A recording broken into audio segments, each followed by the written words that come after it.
আছো? আশা করি তোমরা ভালো আছো, সুস্থ আছো। তো আল্লাহর রহমতে আমরাও ভালো আছি, সুস্থ আছি তোমাদের দোয়ায়। তো এই যে দেখো বন্ধুরা, আমার হাজবেন্ডে গ্রামে গেছিলো। আমার এক আত্মীয় মারা গেছে, গ্রামে গেছে। তো গ্রামে দেখো এখন তো কত জায়গায় খাল বিল নদী নালা সব কিছু পানি শুকিয়ে যাচ্ছে। পানি শুকিয়ে শুকিয়ে যাওয়ার সেই প্যাকেট থেকে মাছ উঠায় তারা। এই যে মাছগুলা নিয়েছে আমার হাজবেন্ডকে দিছে আমার মামি শাশুড়ি। তো এই যে এইগুলা হয়েছে ধরা মাছ, কই মাছ। আর এই যে এখানে কই মাছ আছে, আরও কিছু দিয়ে একটা মিলানো ঝিলানো আছে। এই যে দেখো এগুলা সব ওই যে প্যাকেট থেকে পুষ্কনির থেকে এখন পানি সব চলে গেছে। পর এখন এই যারা এইচা তারপরে মনে করো এই যে মাছগুলো ধরছে। তো চিন্তা করলাম যে বন্ধুদের সাথে শেয়ার না করলে কি হয়, আমি খাবো গ্রামের মাছ আর যদি আমি বন্ধুদের সাথে শেয়ার না করি তাহলে কি হয়। তো বন্ধুরা তোমরা জানাও কমেন্টে কীরকম হয়েছে। এই যে আমাদের প্যাকের মাছ এখন খাল বিল পুকুর নালা সব কিছু বেড়ে গেছে, পানি চলে গেছে ওইখানকার মাছগুলো। তো কীরকম হয়েছে কমেন্টে জানায়ও। আমি আজকে এগুলো সুন্দর করে মাখা ঝোঁকা করে রান্না করব। তো আমার ভিডিও জুড়ে তোমরা থাকো আর অবশ্যই আপু একটি লাইক পাবে তোমাদের কাছে।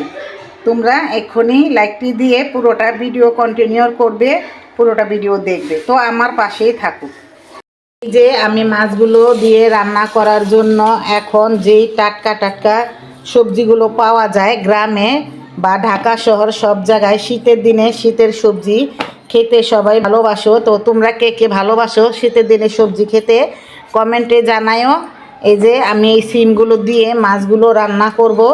তো শীতের দিনে তো সবজি দিয়েই সবসময় খেতে ভালো লাগে। এই যে সিমগুলো দেখতে আমার কাছে খুবই ভালো লাগে, অনেক টাটকা সিমগুলো। তো ওই সিমগুলো গাছের নয়, সিমগুলো কিনা। আর বন্ধুরা আমার ভিডিও এখন তোমাদের যদি আমি লাইক কমেন্ট কিছু না করতে পারি, একটু দেরি হইতে পারে 2-4 দিন, বেশি না 4 দিন 2 দিন। কারণ আমরা একটা অনুষ্ঠানে যাচ্ছি, তো ওইখানে মনে করো অনুষ্ঠানে ভিডিওই করব না কমেন্টই করব না লাইক দিব। তোমাদের ভিডিও দেখি কিন্তু 2-1 জন এটা দেখতে পারি আর পারি না, কারণ অনুষ্ঠান তো তোমাদের তো আবার অনুষ্ঠানের ভিডিওটা দিলে তোমরা পছন্দ করো, আমার আরও বন্ধুরা পছন্দ করে। তাই মনে করো আমরা এখন অনুষ্ঠানে সবাই যাচ্ছি, মেয়ের বিয়ে। তো এই জন্য আমি যদি তোমাদের লাইক কমেন্ট শেয়ার করতে যদি আমার একটু দেরি হয় তাহলে তোমরা কিছু মনে করবে না। আমি আবার একদিন তোমাদের পূরণ করে দিব। দেখো মা মেয়ের ভালোবাসা। তো তোমরা কে কে এরকম মা মেয়ে ভালোবাসা করছো কমেন্টে জানায়ও। বলতাছি যে আমি যদি এখন 3-4 দিন, বেশি না 3-4 দিন আমাদের এই অনুষ্ঠানটা, তো তোমরা কিছু মনে করবে না। আমি যদি লাইক কমেন্ট না করতে পারি, ভিডিওটা দেখতে না পারি, দেখবো সবাইকে মনে রাখবো। কিন্তু যদিও করলাম তো করলাম, সময় পাইলাম না পারলে মনে করো তোমরা কিছু মনে করো না। কিন্তু তোমরা এই আপুকে ভুলে যেও না, তোমরাও আমাকে লাইক কমেন্ট শেয়ারটা করে দিও, তাহলে হবে। আর আমি 3-4 দিন ওই ব্যস্ত থাকবো বিয়ার অনুষ্ঠানে, তোমাদের জন্যই আমি নতুন নতুন ভিডিও আনার জন্য বিয়ার অনুষ্ঠানের। তাই আমি 3-4 দিন একটু ব্যস্ত থাকবো। তোমরা আমাকে ভুলে যেও না, প্লিজ প্লিজ তোমরা আমাকে লাইক কমেন্ট শেয়ার করে যেও। আর আমার ভিডিওটা পুরো তোমরা দেখো। এই মাছটা হয়ে গেছে ধোয়া, এখন আমি একটু লবণ দিয়ে ঝাঁকা দিয়ে ধুইব। তো প্লিজ আর ভিডিওটা দেখো তোমরা, আর লাইক কমেন্ট করো, আমার ভিডিওর পাশেই থেকো।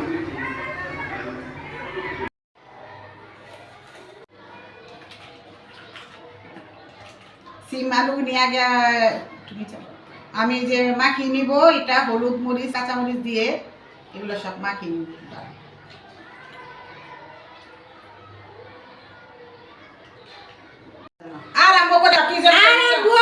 এখানে সিম আলু, নিচে তেল আছে। তো তেলটা বাচ্চা ঢেলে দিছে, তোমাদের দেখাতে পারি নাই, তেল অল্প করে দিছি। আর এই যে এখন আমি হলুদের গুঁড়োটা দিব, তারপরে দিব মরিচের গুঁড়া, ধইনার গুঁড়া অল্প করে। আর এই যে দিব আমার মন ভোলা লবণ। এই যে তো এগুলো সব আমি একসাথে মাখিয়ে নিব।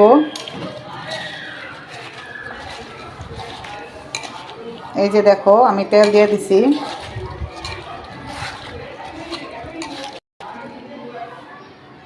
আর এই যে এটার সাথে আমি এই যে কই মাছগুলো মাখিয়ে নিব, ছোট ছোট কই মাছ, বেশি বড়ও না আর বেশি ছোটও না, এগুলা দিয়ে মাখিয়ে বসাবো। তো আমাদের গ্রাম দেশের অঞ্চলে বেশিরভাগ ওরা এইভাবে মাখিয়ে মাছ রান্না করে, খেতে এত স্বাদ, এত সুস্বাদু লাগে, পেট ভরে ভাত খেলেও মনে করো, অল্প খেলেও মনে হয় যে আমরা অনেক খেয়ে ফেলেছি। তো ওরা বেশিরভাগ এরকম মাখা ঝোঁকা করে রান্না করে, ছোটো মাছ হোক বড়ো মাছ হোক সব ধরনের মাছই এরকম মাখা ঝোঁকা করে রান্না করে, খুবই ভালো লাগে খেতে। তো এই তো আমার এই যে মাছটা মাখানো হয়ে গেছে, তো এখন আমি দিব পানি।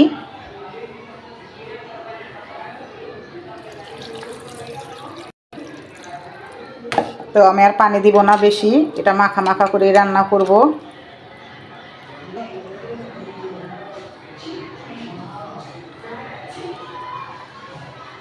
তো আমি আর একটু পরে লবণ দেখে পরিমাণ মতন লবণ দিয়ে দিব।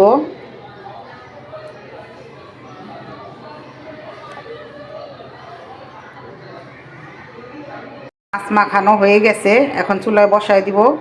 তো এই তো আমার মাখা তরকারিটা হয়ে গেছে। এটা হচ্ছে বিক্রমপুরের মাছ মাখা তরকারি। তো এই যে এভাবে ওরা মাখা রান্না করে, আর কি করে জানো না, লাড়া দেয় না, এইভাবে করে কড়াইটা ঢুলিয়ে দেয় সুন্দর করে, এভাবে কড়াইটা ঢুলিয়ে দেয়। তো ভালোই লাগে দেখতে আর খেতে এত ভালো লাগে। তো মনে হয় যে বিক্রমপুর গ্রাম দেশের রান্নাটাই যেমন একটা কিরম জানি একটা গ্রাম আসে, গ্রাম গ্রাম ভাব। তো এই যে সেই মাছটা আর এই যে আমার তরকারিটা হয়ে গেছে, তো আমি এখানে একটু ধনিয়া পাতা দিয়ে দিব বেশি করে।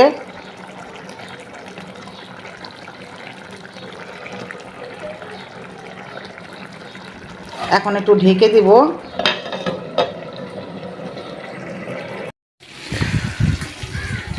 এই তো বন্ধুরা আমার মাছের এই যে রেসিপির দেখো কি সুন্দর হয়েছে। তো কীরকম হয়েছে তোমরাও কমেন্টে জানাবে, আর বেশি বেশি করে লাইক কমেন্ট শেয়ার করে দিবে চ্যানেলটি, আর ভিডিওটি পুরোটা দেখবি, স্কিপ করবে না, আর ভিডিওটা বেশি বেশি করে শেয়ার করে দিবে। আর আমি আজকে এই পর্যন্তকেই, তো আর বেশি বড় করো না, তো জানোই তো বিয়ের অনুষ্ঠান চলতেছে, আর আজকে এই পর্যন্ত কি করব। তো তোমরা সবাই ভালো থাকবে, সুস্থ থাকবে, সবাইকে দূরে বা কাছে থেকে সবাইরে আমার ভালোবাসা রইল। আসসালামু আলাইকুম, ভালো থাকবে তোমরা, আল্লাহ হাফেজ।